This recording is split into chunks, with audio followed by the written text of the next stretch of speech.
ಕ್ರಿಸ್ತನನ್ನು ಪ್ರತಿಫಲಿಸುವಂತೆ ನಿಮ್ಮ ಆತ್ಮಗಳನ್ನು ವಾಕ್ಯದಲ್ಲಿ ಬಲಪಡಿಸುವ ಅನುದಿನದ ಧ್ಯಾನ. ಇಂದಿನ ಧ್ಯಾನದ ಶಿರೋನಾಮೆ ದೇವರ ಆಲಯ.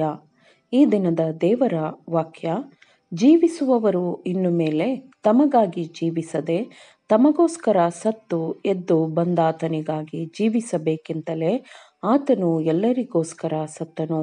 2 ಕೊರಿಂಥದವರಿಗೆ 5ನೇ ಅಧ್ಯಾಯ 15ನೇ ವಚನ. ಮಾನವರು ದೇವರ ಕೈಕೆಲಸ. ಉನ್ನತವಾದ ಪರಿಶುದ್ಧವಾದ ಉದ್ದೇಶಕ್ಕಾಗಿ ಸೃಷ್ಟಿಸಲ್ಪಟ್ಟ ದೇವರ ಅತ್ಯುನ್ನತವಾದ ರಚನೆ ಮಾನವನಾಗಿದ್ದಾನೆ. ಮಾನವ ಗುಡಾರದ ಪ್ರತಿಯೊಂದು ಭಾಗದಲ್ಲೂ ದೇವರು ತನ್ನ ಆಜ್ಞೆಗಳನ್ನು ಬರೆಯಲು ಬಯಸುತ್ತಾನೆ. ಪ್ರತಿಯೊಂದು ನರ, ಪ್ರತಿಯೊಂದು ಸ್ನಾಯು, ಪ್ರತಿಯೊಂದು ಮಾನಸಿಕ ಮತ್ತು ದೈಹಿಕ ಸಾಮರ್ಥ್ಯಗಳು ಇವೆಲ್ಲವನ್ನು ಪರಿಶುದ್ಧವಾಗಿ ಇಟ್ಟುಕೊಳ್ಳಬೇಕು. ಮಾನವನ ದೇಹವು ತನ್ನ ಆತ್ಮಕ್ಕೆ ಆಲಯವಾಗಿರಬೇಕು ಎಂದು ದೇವರು ಮಾನವ ದೇಹವನ್ನು ವಿನ್ಯಾಸಗೊಳಿಸಿದ್ದಾನೆ. ಹಾಗಾದರೆ ಪ್ರತಿಯೊಂದು ಆತ್ಮದ ಮೇಲೆ ಇರುವ ಜವಾಬ್ದಾರಿಯು ಎಷ್ಟು ಗಂಭೀರವಾದದ್ದೆಂದು ಯೋಚಿಸಬೇಕು. ನಾವು ನಮ್ಮ ದೇಹಗಳನ್ನು ಮಲಿನಗೊಳಿಸಿದರೆ ನಾವು ನಮಗೆ ಹಾನಿ ಮಾಡಿಕೊಳ್ಳುವುದಲ್ಲದೆ ಇನ್ನೂ ಅನೇಕರಿಗೆ ಹಾನಿ ಮಾಡುತ್ತೇವೆ. ದೇವರ ನೀತಿಯ ಸ್ವರೂಪವು ಮಾನವನಲ್ಲಿ ಮರುಸ್ಥಾಪನೆಯಾಗಲಿ, ಸ್ತ್ರೀ ಪುರುಷರು ದೈವ ಸ್ವಭಾವದ ಪಾಲುಗಾರರಾಗಲಿ, ಮೋಹದ ಕಾರಣದಿಂದ ಲೋಕದಲ್ಲಿರುವ ಭ್ರಷ್ಟತೆಯಿಂದ ಸ್ತ್ರೀ ಪುರುಷರು ತಪ್ಪಿಸಿಕೊಂಡು ಜೀವಿಸಲಿ ಎಂಬ ಕಾರಣಕ್ಕೆ ಕ್ರಿಸ್ತನು ಮರಣ ಹೊಂದಿದನು. ನಾವು ನಮ್ಮ ಅಸ್ತಿತ್ವದ ಯಾವುದೇ ಬಲವನ್ನು ಸ್ವಾರ್ಥ ತೃಪ್ತಿಗಾಗಿ ಬಳಸಬಾರದು, ಏಕೆಂದರೆ ನಮ್ಮ ಎಲ್ಲಾ ಬಲಗಳು ಅವನದೇ, ಅಂದರೆ ದೇವರದೇ ಆಗಿದ್ದು ಅವನ ಮಹಿಮೆಗಾಗಿ ಮಾತ್ರ ಬಳಸಬೇಕು. ದೇವರ ಕಟ್ಟಡವಾದ ಮಾನವನೆಂಬ ಮನೆಗೆ ಬಹಳ ಎಚ್ಚರಿಕೆಯ ಜಾಗರೂಕವಾದ ಪಾಲನೆಯ ಅಗತ್ಯವಿದೆ. ನೀನು ನನ್ನನ್ನು ಅದ್ಭುತವಾಗಿಯೂ ವಿಚಿತ್ರವಾಗಿಯೂ ರಚಿಸಿದ್ದರಿಂದ ನಿನ್ನನ್ನು ಕೊಂಡಾಡುತ್ತೇನೆ ಎಂದು ನಾವು ದಾವೀದನೊಂದಿಗೆ ಹೇಳಬಹುದು. ಪರಲೋಕ ಭೂಮಂಡಲಗಳು ಮತ್ತು ಧರ್ಮಭ್ರಷ್ಟ ಜನಾಂಗವು ಸ್ತ್ರೀ ಪುರುಷರು ಜೀವವುಳ್ಳ ದೇವರ ಆಲಯವಾಗಿದ್ದಾರೆ ಎಂದು ನೋಡಿ ಅವರು ದೇವರ ಕೈಕೆಲಸವನ್ನು ಕಾಪಾಡಿಕೊಳ್ಳಬೇಕು. ದೇವರು ಬಯಸುವ ಗುಣಸ್ವಭಾವದ ಪರಿಪೂರ್ಣತೆಯು ಪರಿಶುದ್ಧಾತ್ಮನ ವಾಸಕ್ಕೆಂದು ಇಡೀ ಜೀವಿಯನ್ನು ದೇವಾಲಯವಾಗಿ ಮಾಡುವುದೇ ಆಗಿದೆ.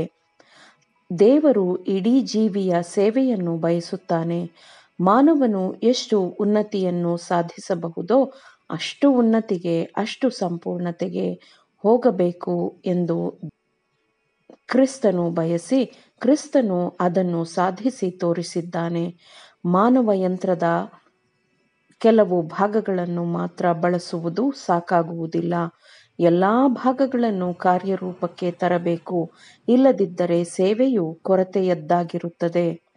ಸ್ತ್ರೀ ಪುರುಷರ ಮೂಲಕ ದೈವಿಕ ಗುಣಸ್ವಭಾವವು ಅದರ ಪೂರ್ಣತೆಯಲ್ಲಿ ಪ್ರಕಟವಾಗಬೇಕು ಎಂದು ಅವರ ದೈಹಿಕ ಜೀವನವು ಎಚ್ಚರಿಕೆಯ ಶಿಕ್ಷಣಕ್ಕೊಳಗಾಗಬೇಕು, ಅಭ್ಯಾಸಿಸಬೇಕು ಮತ್ತು ಅಭಿವೃದ್ಧಿ ಹೊಂದಬೇಕು. ದೇವರು ಅವರಿಗೆ ನೀಡಿರುವ ಜ್ಞಾನವನ್ನು ಮಾನವರು ಬಳಸಬೇಕು ಎಂದು ದೇವರು ಬಯಸುತ್ತಾನೆ. ಮನಸ್ಸಾಕ್ಷಿಗೆ ಅದಕ್ಕೆ ನಿಯೋಜಿಸಲಾದ ಶ್ರೇಷ್ಠತೆಯ ಸ್ಥಾನವನ್ನು ಅವರು ನೀಡಬೇಕು. ಅವರು ಅತ್ಯುನ್ನತವಾದ ದಕ್ಷತೆಯನ್ನು ತಲುಪುವಷ್ಟರ ಮಟ್ಟಿಗೂ ದೈಹಿಕ ಮತ್ತು ಮಾನಸಿಕ ಬಲಗಳನ್ನು ಪ್ರೀತಿಯೊಂದಿಗೆ ಬೆಳೆಸಬೇಕು, ಬಳಸಬೇಕು. ಹೀಗೆ ಅವರು ಲೋಕಕ್ಕೆ ಕ್ರಿಸ್ತನನ್ನು ಪ್ರತಿನಿಧಿಸುವವರಾಗಬೇಕು.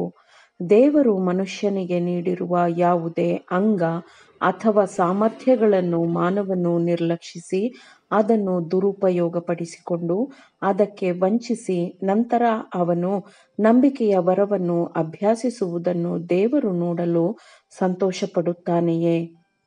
ಧೈರ್ಯದಿಂದಿದ್ದು ಆತನ ದೇವಾಲಯವನ್ನು ಹಾಳು ಮಾಡುವ ಪ್ರತಿಯೊಂದು ಅಭ್ಯಾಸವನ್ನೂ ಜಯಿಸಿರಿ.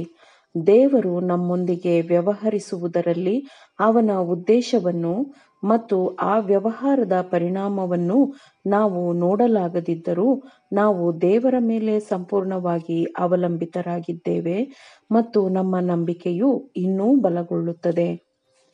ನಂಬಿಕೆಯು ಆತನಲ್ಲಿ ನಮ್ಮನ್ನು ಪೂರ್ಣಗೊಳಿಸಬಲ್ಲ ಏಕೈಕ ಶಕ್ತಿಯನ್ನು ಹಿಡಿದು ಮುಂಬರುವ ವಿಷಯಗಳಿಗೆ ಮುನ್ನಡೆಯುತ್ತದೆ, ಉನ್ನತಿಗೇರುತ್ತದೆ.